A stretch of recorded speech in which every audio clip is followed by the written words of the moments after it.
Okay, hello everyone. Welcome to today's lecture, and I have shared my screen, hoping you guys can see it. Uh, Let me just fix the lecture number. Uh, and if you cannot see the slides, please let me know. Okay, otherwise I'm assuming everything is fine. So last time we were talking about processes, and by that which we mean we talked about what a process is and what are different components of its memory what are different components of its address space, and we also talked about how processes are created, what happens once a process is created, how a process can launch a new program in its address space, and so on, right? So we are going to talk about process termination, and then we will also talk about inter-process communication. So a process can voluntarily terminate itself when it is done doing the computation by invoking a system call named exit. And this is we are talking in context of Linux operating systems. So when a process invokes this system call, so what happens that this system call basically returns the status data from the process. Let's say a child process invokes exit system call. So it wants to, it is done with the computation, whatever it was doing. And now as a last step, it want to execute exit. So invoking this will return a status data from the child to the parent, which maybe is now waiting for the child to complete. So remember last time we said that when a process invokes the wait, let's say a parent process invokes the wait, here in as like argument, you can pass the address of a variable in which you want to receive the status of the child, exit status of the child. Like for example, whether this exit is normal or there was an error. Then the parent will receive that exit status. On on termination, any resources which were allocated to that process, they are deallocated by the operating system or reclaimed by the operating system. However, process is removed from the process table. Or remember, for example, in Linux, we maintain a linked list of process control blocks, right? So the process control block of the process which has invoked this exit, it is not immediately removed from the linked list of those process control blocks. Uh, it is removed, a PCB of that process is removed only on execution of wait by the parent process. Actually, we have we have a animation so which will explain this point more clearly. Why we do that? Why we wait for why the operating system waits until the parent process to invoke the to execute the wait, and then it removes the PCB of the child process from the linked list, because PCB of the child process, it contains the exit status, which is then transferred or which is then communicated to the parent process when it executes the wait. So that's why the PCB of the child process is not removed from the linked list, and operating system waits for the invocation of wait by the parent process.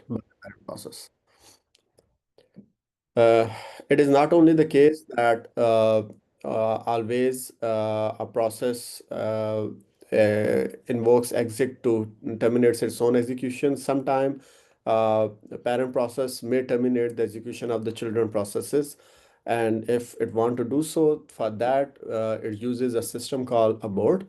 And reasons for aborting children or for aborting children processes is that maybe children processes they have exceeded the allocated resources, and they are sharing the resources. For example, let's say with the parent, and parent doesn't want to like allocate them any more resources or let them continue with the with burdening the shared resources. Or maybe the task which was assigned to a child process is no longer required, and then the parent process can abort the child process. Also, if the parent process is exiting, then some operating system that does not allow a child process to continue if the parent is terminating itself. If that is the case, then all the children processes are also terminated. And in that case, the parent process will invoke abort on all children.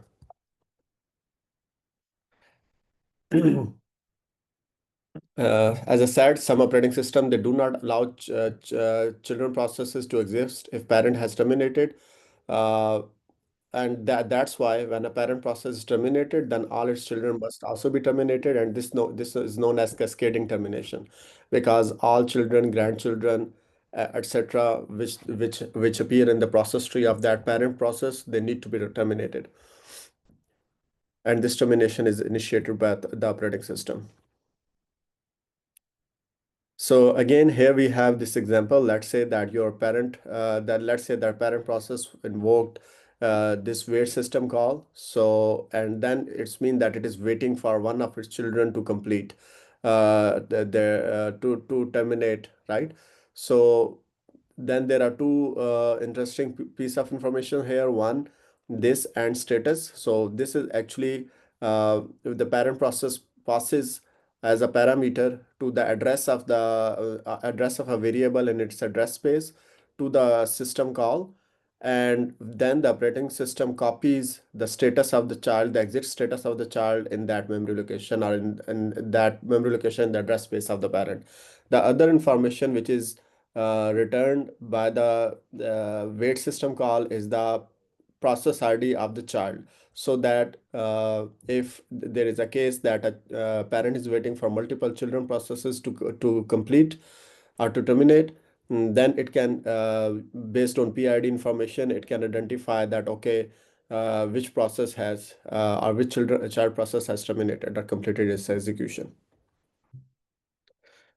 So until parent invokes wait, child processes a zombie. What does it mean? So remember we said that, uh, let me go to the one note to explain this point.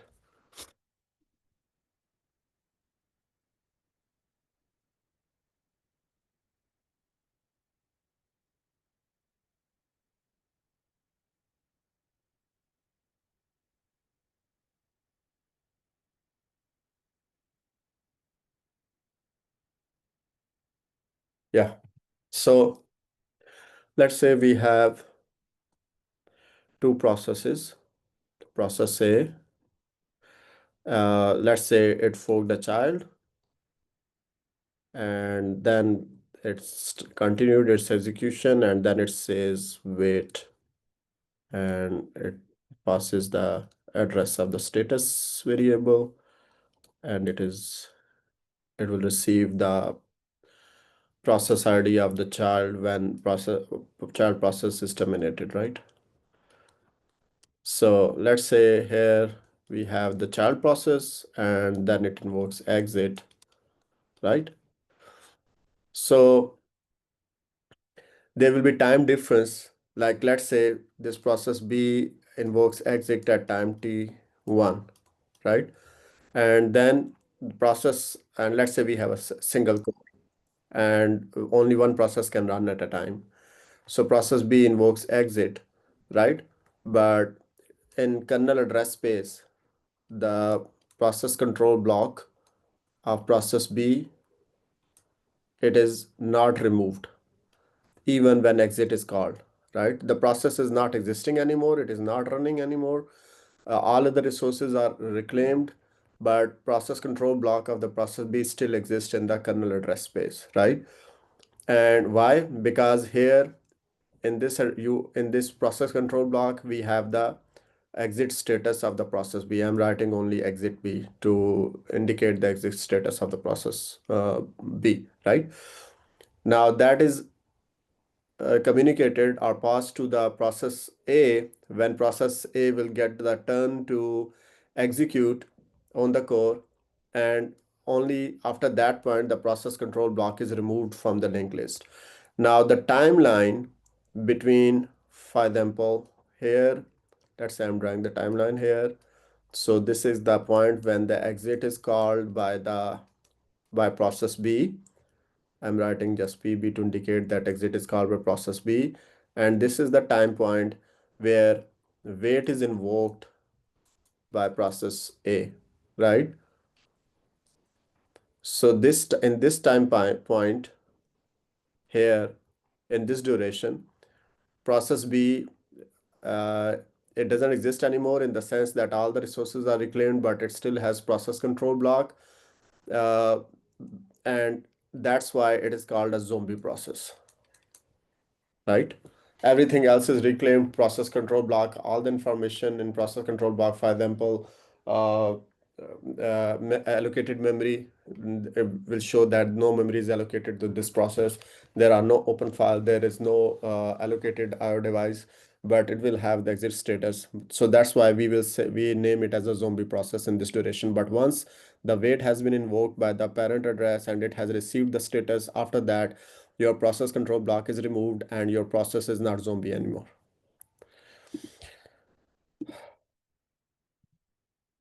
Okay, so until parent invokes wait, child process is a zombie. Resources are already claimed by OS, but still it has an entry in the process table. Process table is same thing as linked list of process control blocks of all processes, all active processes. So usually processes, they become zombie only for a short time until parent invokes the wait system call. But let's say if there is a situation where parent never invokes wait, right? So then zombie process sticks around, which means that its PCB or process control blocks, it stays in the linked list of the PCBs, right? So then what is the solution? How, I mean, can we allow those PCBs to stay in the linked list forever and conveying no information? So the solution is that I think it's not covered here in the slide. The solution is that there is a special process, for example, daemon D in system D daemon process in the Linux. So what does operating system do is that all those processes whose parents have terminated themselves or which never invoke wait and then complete their execution without invoking wait system call. So this special process or system D is made the parent of all such children or orphan processes. And then the system D, it periodically invokes wait to uh, make sure that PCB of all those zombie processes, they are removed from the linked list. Okay. So here is the animation to explain how process termination works. Let's say here in this figure, we have two processes, a parent and a child process. And parent, actually it invokes the wait, so it is waiting for the child process to terminate on, and the child in its body at the, like, when it is done with the execution, it invokes the exit system call, and it passes the code, the status for exit status, right, which will be received by the parent, right? And here in the bottom we have the kernel or the operating system, so where we maintain the process control block for all processes. In this figure we show only for parent and the child, right? So when, let's say that both are parent is waiting for the child to complete, and then child gets the chance to run and it invokes the exit system call. So then this parent doesn't exist anymore. However, its status then need to be first, exit status need to be first transferred back to the parent process through the kernel.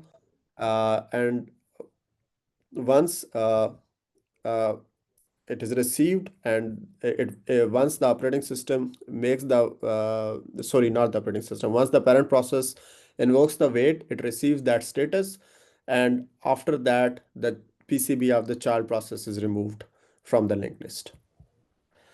Any questions at this point?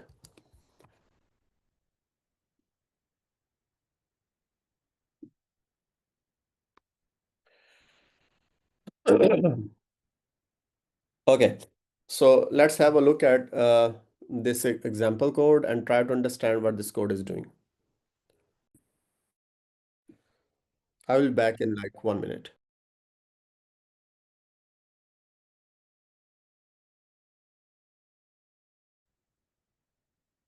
Okay, so uh, in this code, we have a parent process.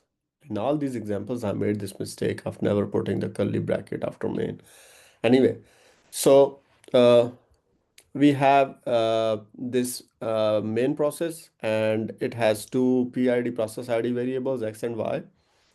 It first invokes a fork to create a child process, and then in the code we check if if IM is a child process, then I will create another process. So basically, grandchildren, and then if I am the grandchildren, then I will just print hello, right?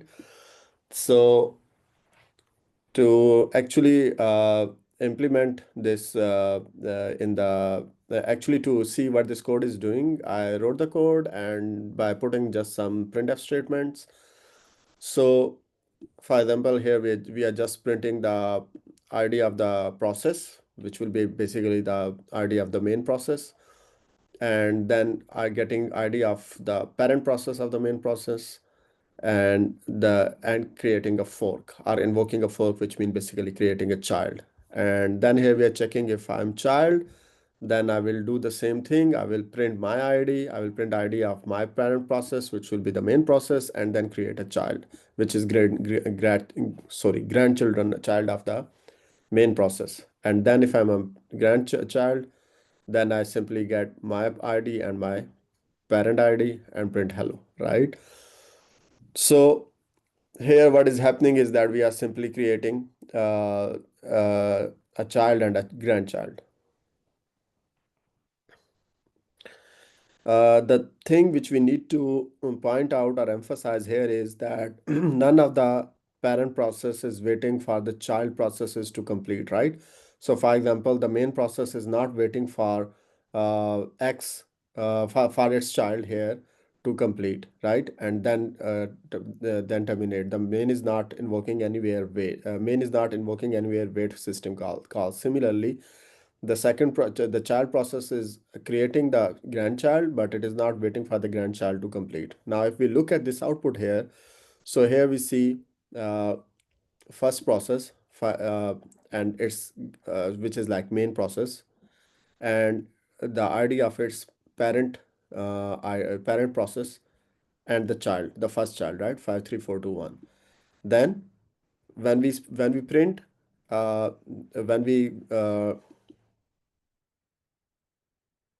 when we enter in this statement, so here, for example, 53421, it says that my parent ID is 1. Why? Although we said that this is the main process 53420 who is creating the child 53421. But when we look at 534, when this child executes the print statements, we see that the ID of the parent process is 1, not 53420. Why? Because as we saw in the code, we don't have a wait statement. The main process doesn't wait for its child to complete, and it can terminate after completing its execution. It can terminate. So when it is terminate, the system D process, which I mentioned earlier, which always has the ID of 1, it becomes parent of 53421. That's why when we get its parent ID, we see 1 and not 53420. Okay. And again,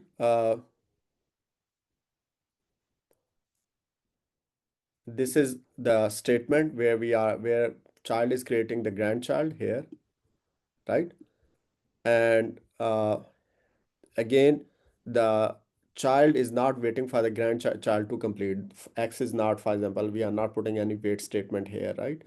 Or here we are not switching any wait statements. That's why when 5342 it prints it prints this statement, this one here, it we see the correct ID of the child, a grandchild, but again, its parent is 1. Why?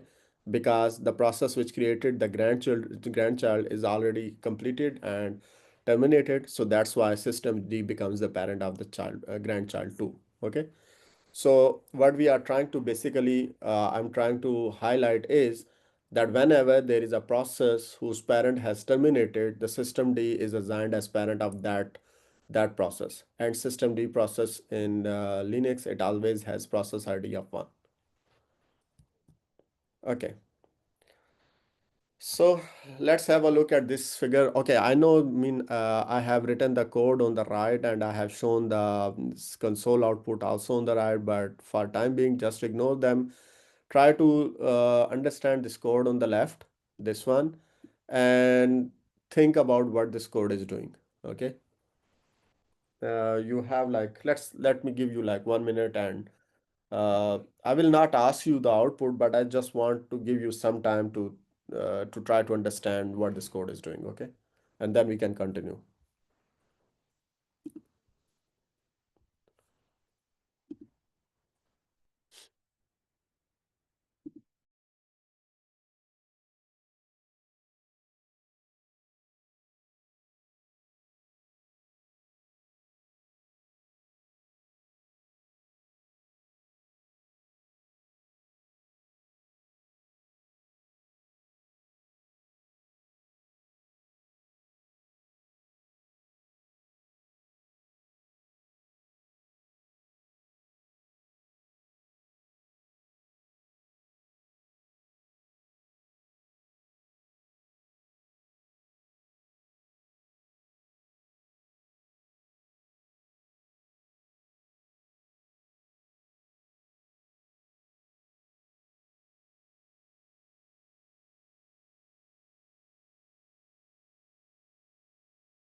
Okay, someone has asked a question. So if you have a parent process on its own, does it not have a parent process of its own at all, or is one considered a parent process for it? So systemd, which has the process ID of 1, is root process. So every process has a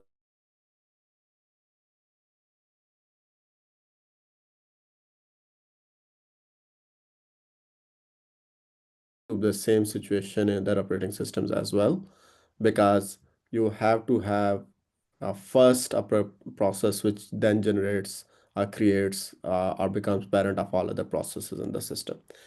Actually, if you remember in previous lecture slides, we have demonstrated it using the process tree, where we show that systemd is at the top with process ID of 1, and all other processes at the top is the root, and all other processes in the system, they are children of that root process.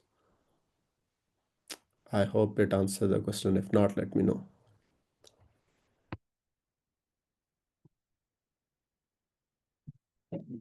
Okay. Okay, so anyone who want to just summarize verbally what this code is doing, or how this code is different from the example which we have seen in the previous slide? If you want to give your input, you can simply unmute yourself and share your thoughts.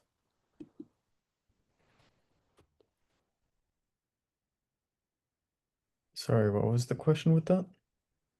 So you see the code on this slide on the left side, right? This code, Mhm. right?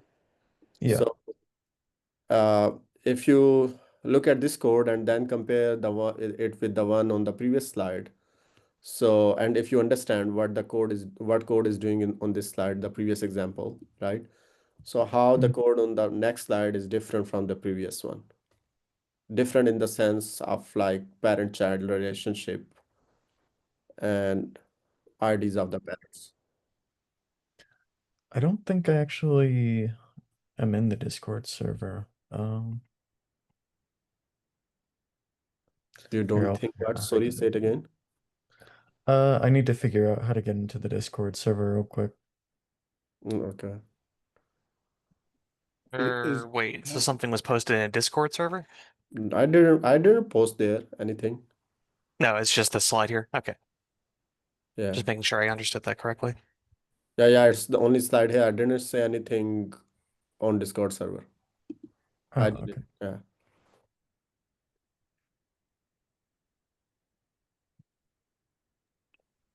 Will the exits make the parent process close as well as the child process compared to the one prior?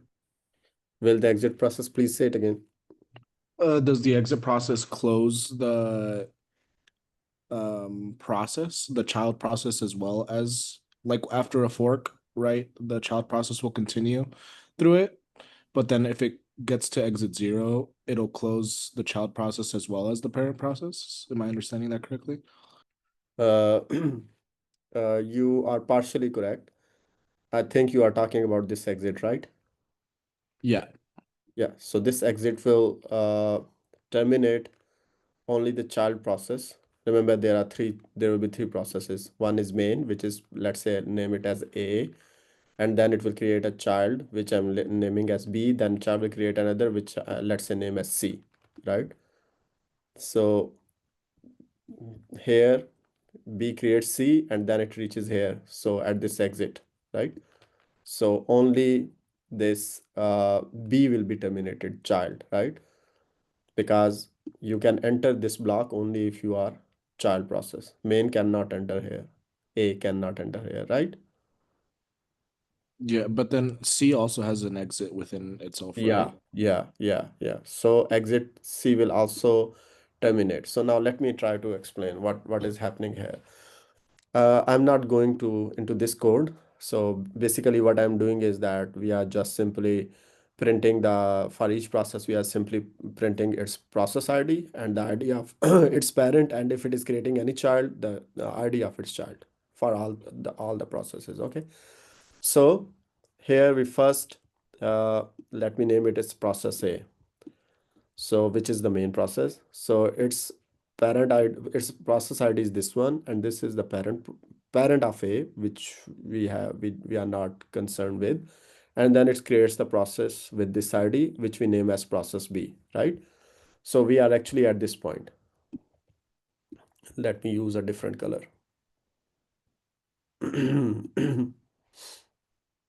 So we are at this point. This fork is completed, and now we are at if x is equal to 0, 0, right?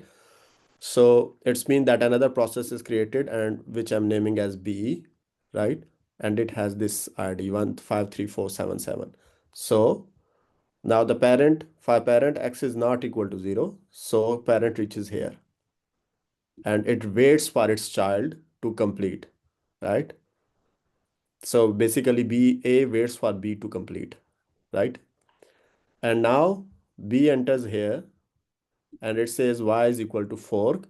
So we are simply just printing, B prints its own ID, then it prints the ID of its parent, which is same, this one here, A, and child PID. Okay, so here is uh, the process B creating the child, right? 5347D, right? I don't know why this child PID is 0 here at this point. Unless I'm making a mistake in understanding the output, but let's continue. So it prints it, it creates a new child 5347D, and which is basically mean it creates C, right? So we are at this point here. So C is created now. So again, let me use a different color.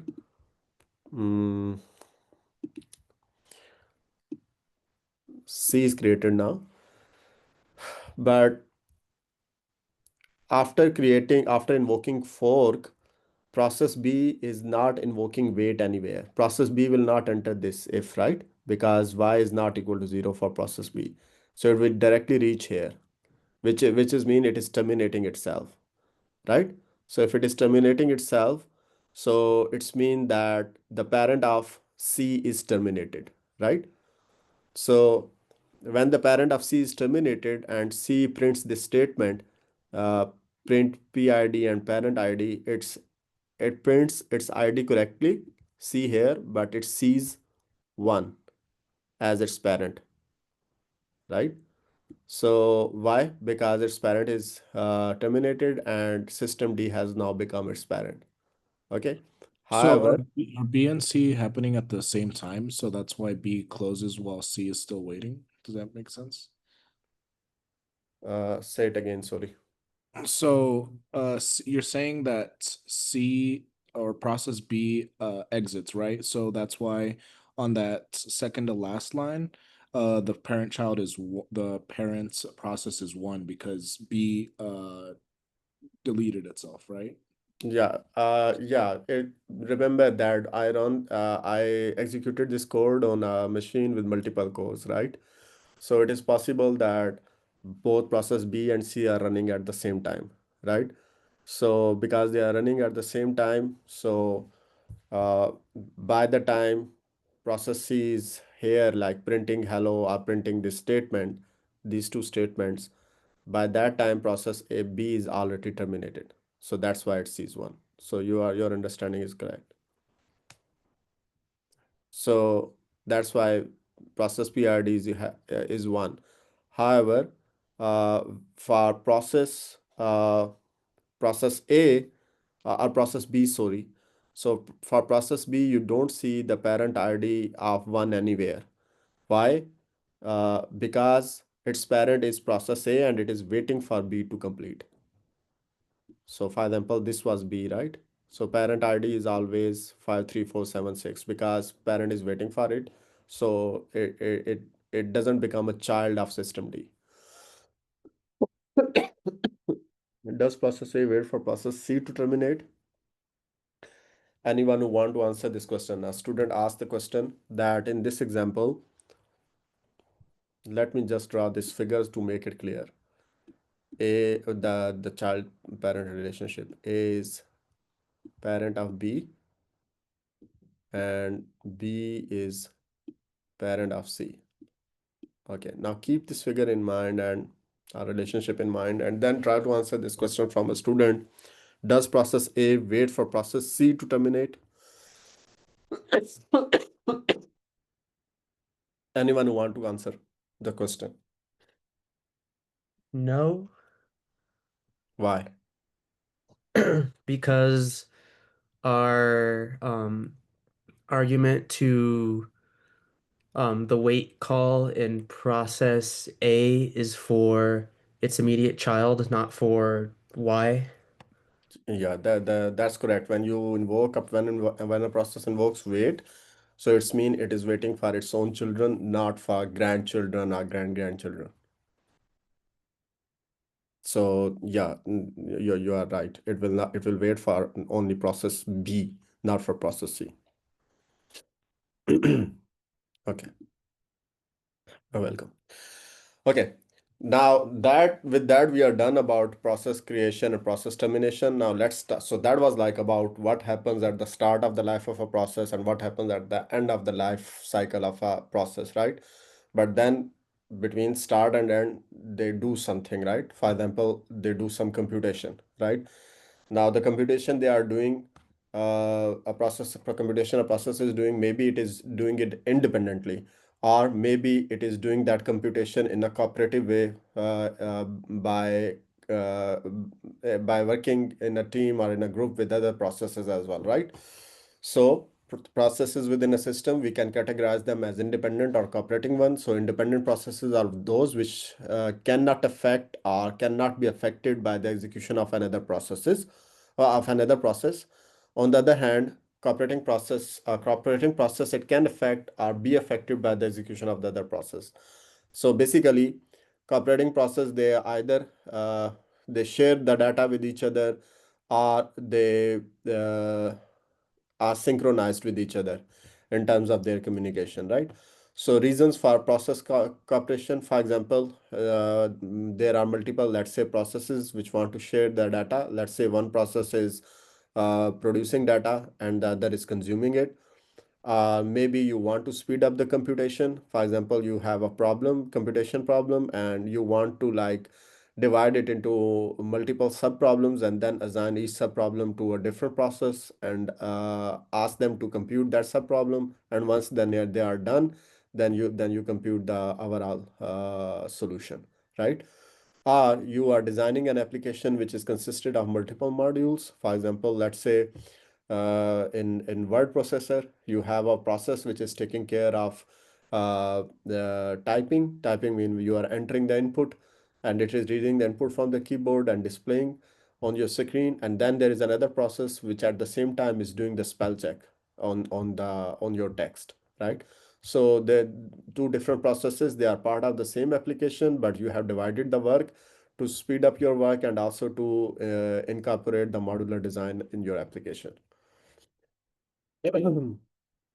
So the overall, this is a case where, like, if you have cooperating processes, it is possible that a single application is consisted of multiple processes, and then those processes, they uh, uh, coordinate each other, or they exchange data with each other, either to speed up the application, or to have a modular design, or to make it convenient for the designer of the application to keep the application code manageable. So if we say that these processes, if we have a multi-process application and these processes need to communicate, then the question is then how they can communicate, right? So these cooperating processes, which means they need some kind of mechanism to facilitate that inter-process communication. And there are two basic approaches to achieve that communication among processes. One first approach is shared memory model. So here what we do in this approach, or in this mechanism, what we do is that we have a shared memory area between two or more than two processes, right? And then those processes which are sharing information with each other, they can exchange the information through the shared memory. The other mechanism is a message passing model, where we don't have shared memory, and what we do is that one process can send messages to other processes in the system, but through the kernel or through the operating system. So here is like visualization of these two different approaches. So on the right, we see the shared memory approach.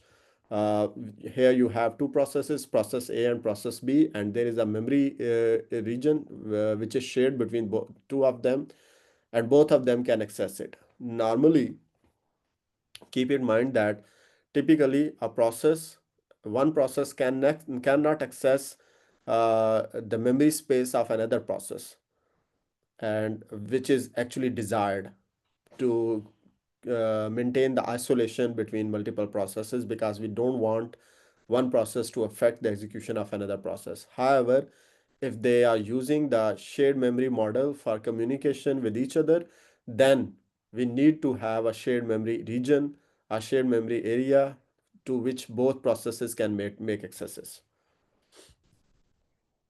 So this approach is faster as compared to the second approach, which we will talk about in a minute.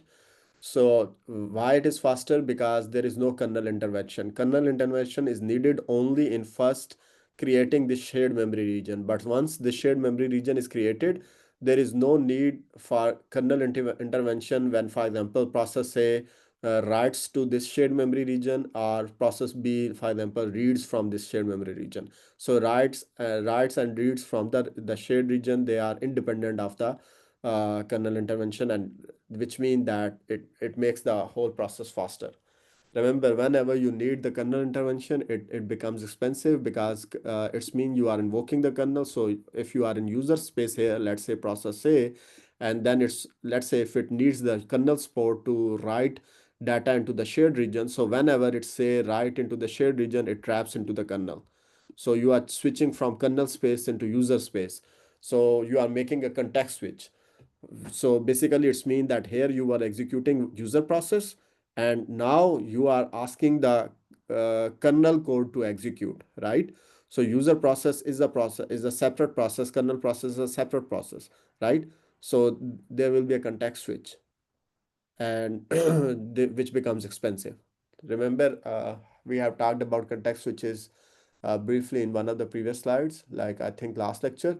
So when you are doing the context switches, you are simply paying the overhead. From the perspective of the user application, you are not doing anything meaningful. Second thing, the good thing about this approach is that kernel is used only for establishing the shared memory, which I have explained earlier.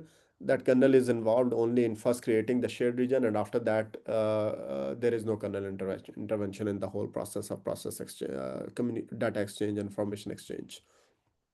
However, the bad side of this approach is that it is not scalable with number of cores. Anyone who want to answer why? Why this approach is not scalable with number of cores as we increase the number. When I say number of cores, let's say initially you have only 2 processes and they are running on 2 cores and they are sharing the memory, and then you have 4 processes and they are sharing the memory they have a shared memory region with each other. So why this becomes not scalable? Why this approach is not scalable?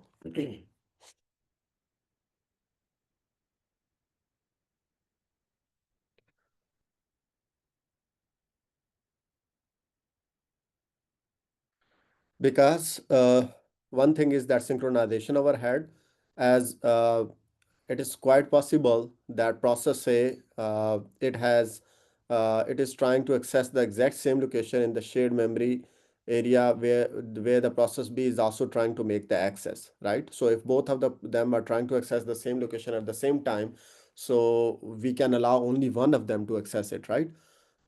Which means that we need to enforce some kind of synchronization mechanism. So if process A is accessing, process B will be waiting. Now scale it to the case where instead of 2 processes, we have 4 processes. So now if one of them is waiting to access a particular location and all other 3 are also competing to access the exact same location, all 3 of them must wait, right? They must take turns. That it means when process A is accessing the location, B, C, and D will wait. Now increase the number of processes from A to, let's say, 4. So the amount of weight which will be seen or observed by each process individually will increase as you increase the number of participating processes. So that's why it is not scalable. Also, there will be cache coherence problems, because if they are sharing the data and they are running, let's say if you have 2 processes and they are sharing the data, let's say this, you have some variable X here, and both process A and B are accessing it. So whenever, and let's say process A, okay, let me quickly go to the OneNote because it is a little bit faster to draw things here.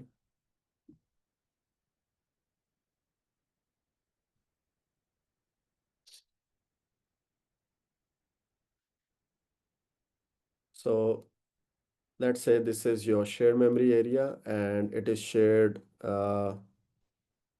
between process A and process B, right?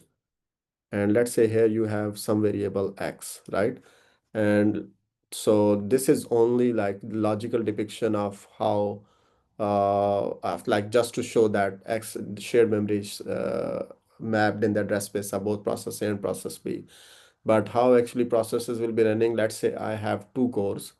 So on core 0, let's say process A is running and it has its own private L1 cache. And let's say it has there is another process B running on core 0, and it also has its own private and L1 cache, and then both share L2, right? Now if both of them are let's say accessing X, so let's say PA loads X to read it, right? And definitely it brings from memory and put in L2 and then take it to L1. Now let's say in the meantime process B also accesses it, and but accesses it to perform write and changes it from X to X bar. Now there is a mismatch between the copy of X located in private L1 of core 0, which is seen by process A, and the updated copy of X in the private L1 of process B, right? So it's mean that now we need to fix this mismatch, which mean that we need a mechanism which tells process A and the L2 cache that the data is updated in private L1 of the process of the core of the core 1, right? So which means that this will be updated to X1, and this will be also X bar, and this will also be updated to X bar, right? So this process of uh, how to say detecting a mismatch or detecting a stale copy and then updating it at all the locations where it needs to be updated takes time, right? Now just scale it to the case where instead of like saying only two processes, you have, let's say you have a 16 core processor. I don't know, you can count from A to whatever. Let's say I'm naming it X, and it is core 15, right? And it has its own private L1, and then it shares L2 with all other processes.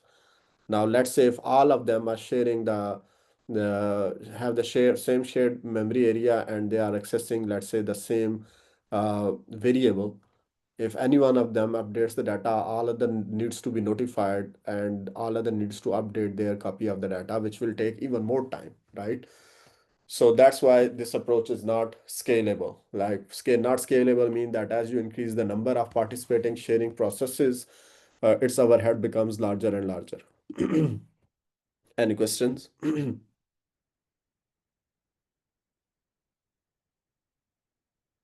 No?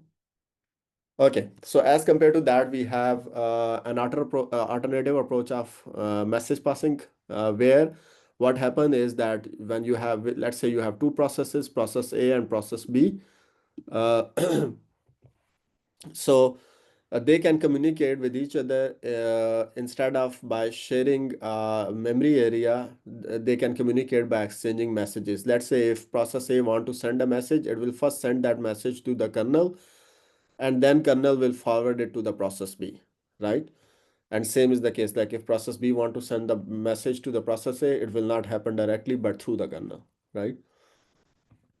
So the good thing about this approach is better scalability. Why better scalability? Because the thing is, like, you don't have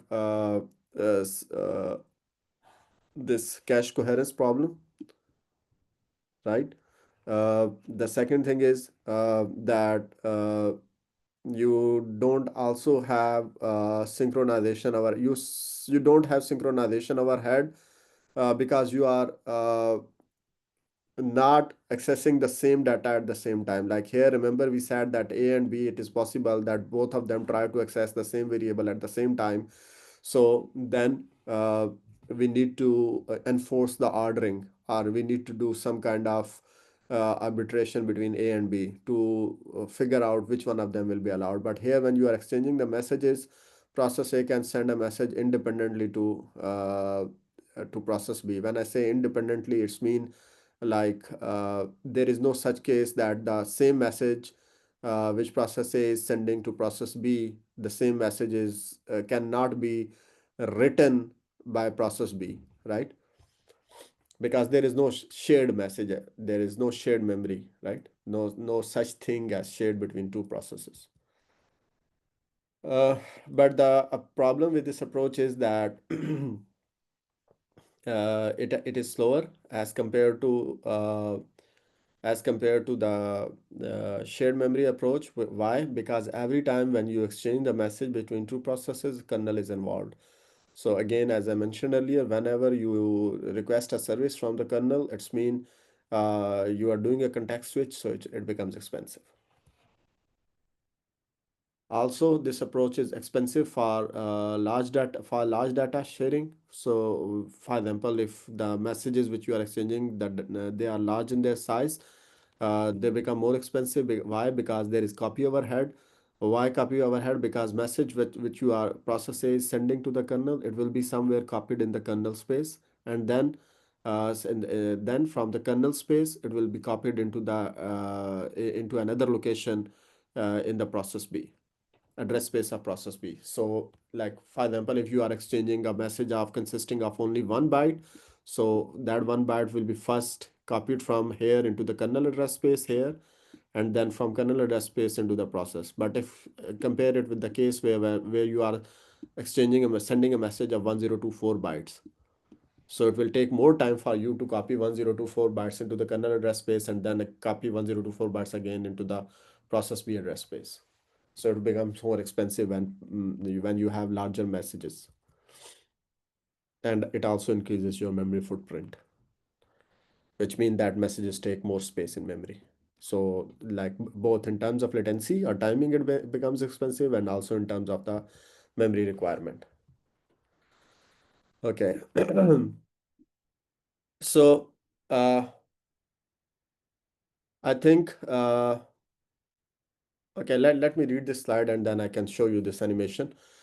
So in shared memory communication, what we do is that we first establish a region of shared memory between two processes, and that shared memory region is established via the help of the operating system kernel, which basically means that a process needs to invoke a system call to create a shared memory region, right? And once created, then the processes which are sharing the memory region, they can read and write that region directly as ordinary memory accesses. We have examples, and then it becomes clear to you how processes can read and write that shared memory region, right? And when they are performing read or write, kernel is not involved. That's why it is fast. The kernel is involved only when you are creating the memory region. And here is an example or an animation. Let's say you have two processes, process A and B and kernel. So this is address space of process B, and this is address space of process A, which means actually this is their, let's say this is their memory layout, or the space taken by their memory layout in the memory, right? Which basically mean those sections which we talked about earlier, like text section, or data section, stack and heap, right? And they are process A cannot access the memory space or memory address space of process B, and B cannot access the address space of process A, right? So, but then when process A makes a system call, as a result of that system call invocation, a shared region is created. But that shared region actually resides in the address space of process A, and still until this point, it is not accessible to process B, right? So process A has created a shared region, but until this point, process B has no permission to access it. And able to in order to access it, it again makes process B makes a system call, which we'll see later examples how this happens. But then process B will make a system call, which will map this shared region into its address space as well. Now you can see that its address space has increased in size, right, to include this shared region, right? Now they can, process A can, for example, write into this region, and process B can read the data written by process A, and also vice versa, that process B can write some data and process A can read from the shared region, that data from the shared region. So in this way, they can exchange the information. Any questions? Remember that the shared memory region is initially mapped into the address space of the creating process. For example, here, process A made a request to create the shared region. That's why it is created in its own address space. And when process B requests to map it into its address space, then it becomes available to process B as well. And this step of requesting to map the shared region into address space is known as attaching. So here basically we are saying that process B attached the shared region into its address space through a system call. Remember we said that once the memory region is created, shared memory region is created, then participating processes, they can directly access that region by simple read and write operations. How? Here is a high level language example. So let's say that character C pointer, this is pointer to your shared memory region, which is returned when you ask to create a shared memory region. When you make a system call to create a shared memory region, that system call will return you to the pointer of that memory region. And pointer mean basically address, like starting address of this memory region, for example. So you can name it as C pointer, okay, in our example. So it is whenever you say open or attach, open mean create, and attach mean, for example, process B says attach this shared memory region. So process B will also get a pointer to this, and process A both. both will have pointer to this shared memory region, right? And let's say that is C pointer. So how a process will then write into it? By simply treating it as a memory buffer, right? So for example, when you say C pointer 0 is equal to A, like in inverted single commas. So what you are basically saying, you are saying like, okay, this was my shared memory region, and C pointer, let me go back.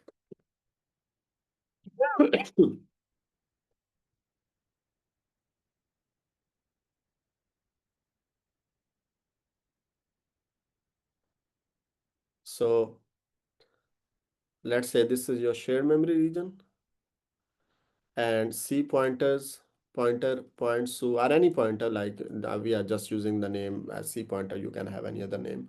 It points to start of this. So when you say C pointer 0, and we in our program we define it as a pointer of character type, which means that each index points to an element of size 1 byte, right? So it points to first byte, and when you say put A here, so actually you're saying put ASCII code of character A here, whatever it is, okay? And when you say CPTR1, let's say equal to B. So in this way, a process can write into the shared memory region. And how to read? By simply getting the value. For example, you can say X is equal to CPTR. I don't know, you can give any index, let's say 10. So whatever value you have here in this element, it will be placed back into X. Okay. Any questions? I have a question. Yeah, sure. So, are both processes accessing the memory with pointers? Yeah. But they Okay. will have pointers in their own address space. Like you have, like let's say process A in its program has defined a pointer, let's say with name of C pointer. Process B also has defined a pointer in its own address space, let's say with name of my pointer, right? But the value of both pointers should be same. Okay, thank you. Did I interrupt you while you were asking your question? Before you completed your question, I started answering it. No, that was it. Okay. Okay. I And again, also, how they, okay, go ahead. do you where's the recordings for the meetings? Where are the recordings? Yeah. They are available on the syllabus page. Okay, got it. Thank you. Okay. And how these processes, like for example, A and B get the pointer to the shared region. The process which says created, as a result, when it's created, the pointer is returned to the process A. Process B, when it says attach the memory region, the system call which attaches the memory region returns the pointer to the process B. We will see concrete examples in later slides, but I think we don't have, okay, we still have 5 minutes. Your exam quiz starts at 35, not now. We have 5 minutes, right? So how to create, for example, a shared memory region in Linux. So for creating a shared memory region, you can use this API, which will call ultimately call a system, make a system call. So it is shared memory get. So it allocate a shared memory segment, right? So this is how, for example, in our case, process A can create a shared memory region. Then process B, how it can attach a memory segment by using this call or API call shared memory attach. Okay, memory map. It will create a memory mapping with or without file backing. So it will actually map the same region into a different address space within the address space of the process which calls the memory map. But you don't need to worry about it for this time, for a memory map at this point. But I will just simply encourage you to go and read about memory map. But in examples, we are going to use shared memory get and shared memory attach. Okay. And memory copy data to the memory mapping. So for example, if you want to copy data from one memory region into another memory region, you can use this mem copy operation instead of like manually copying byte by byte. Again, go and read its documentation.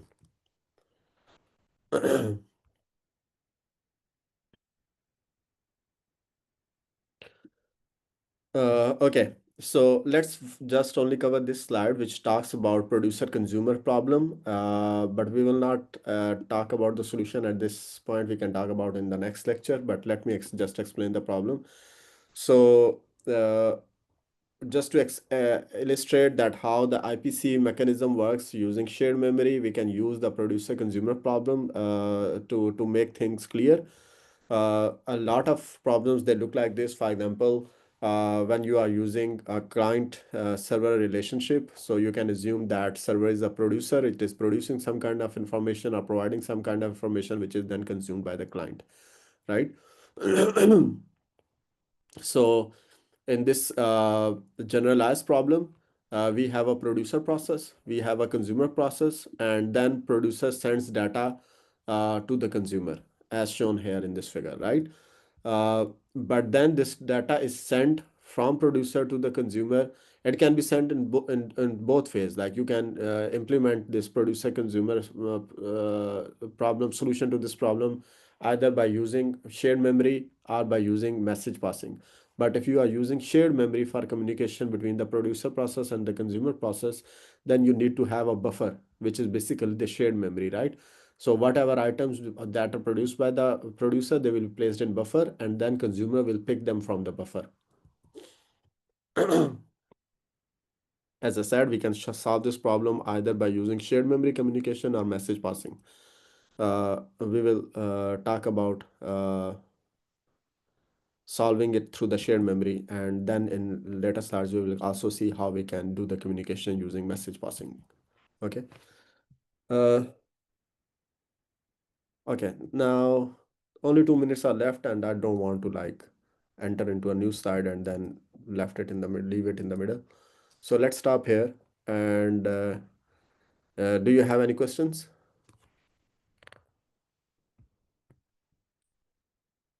Okay, if no questions, then your quiz will be released in 2 minutes. So go ahead and start doing your quiz. I will be available until end of the lecture time.